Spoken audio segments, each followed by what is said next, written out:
আল্লাহ রাসূল সাল্লাল্লাহু আলাইহি ওয়াসাল্লাম সাহাবা আজমানদের জিজ্ঞেস করলেন যে সবচেয়ে অসহায় ব্যক্তিকে, মুফলিস ব্যক্তিকে বলো তো।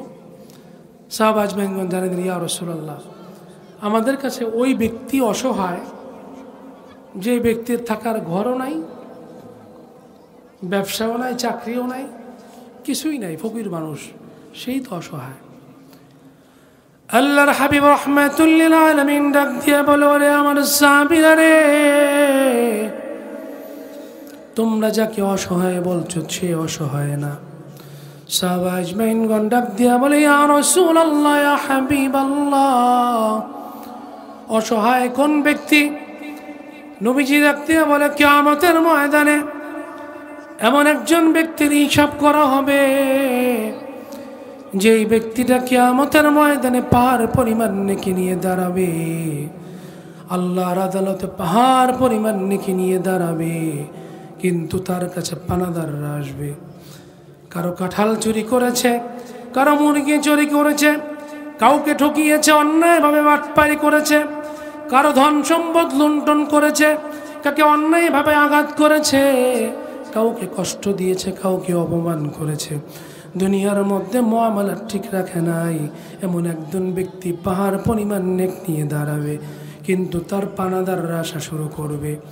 একজন ব্যক্তি যখন এসে বলবে, আল্লাহ তুমি তো ন্যায় বিচারক, এই ব্যক্তিটা দুনিয়ার মধ্যে আমাকে অন্যায়ভাবে আঘাত করেছিল, আমার কোনো ক্ষমতা ছিল না, আমি কোনো প্রতিবাদ করতে পারি নাই, আজকে কিয়ামতের ময়দানের অপেক্ষায় ছিলাম, আজকে তুমি এটার সুষ্ঠু বিচার করে দাও। কি বিচার? সুষ্ঠু বিচার করে দাও। আল্লাহ রাব্বুল আলামিনের বিচার। আল্লাহ রাব্বুল আলামিন তখন বলবেন, তোমার ভাইকে ক্ষমা করো। বলে, আমি ক্ষমা করব না। কি করতে হবে? বলে, আমাকে যে হক থেকে বঞ্চিত করা হয়েছে এটা আমাকে দিয়ে দিতে বলেন। বলে, এখন করতে দিব? এখন কোত্থেকে দিবে? কিয়ামতের ময়দানে টাকা থাকবো? ডলার, পাউন্ড থাকবে?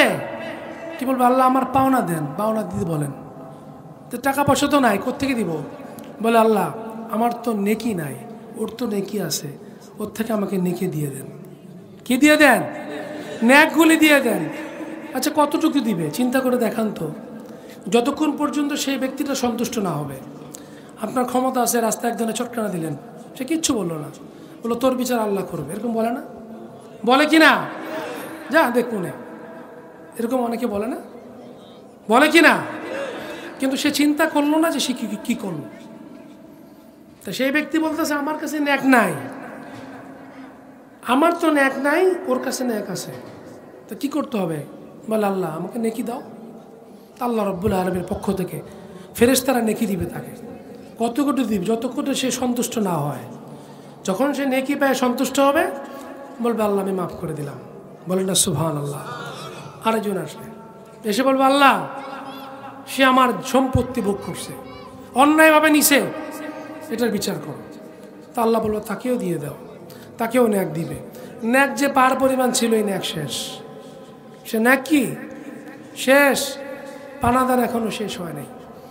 আরেকজন আসছে, এসে বলতেছে যে আল্লাহ তার সাথে আমার দুনিয়ার মধ্যে মুআমালাত ছিল, দুনিয়াতে আমার হিসাব বুঝিয়ে দেয় নাই, আমার হিসাব বুঝিয়ে দেয় নাই, তুমি তো ন্যায় বিচারক, আমারটা বুঝিয়ে দাও।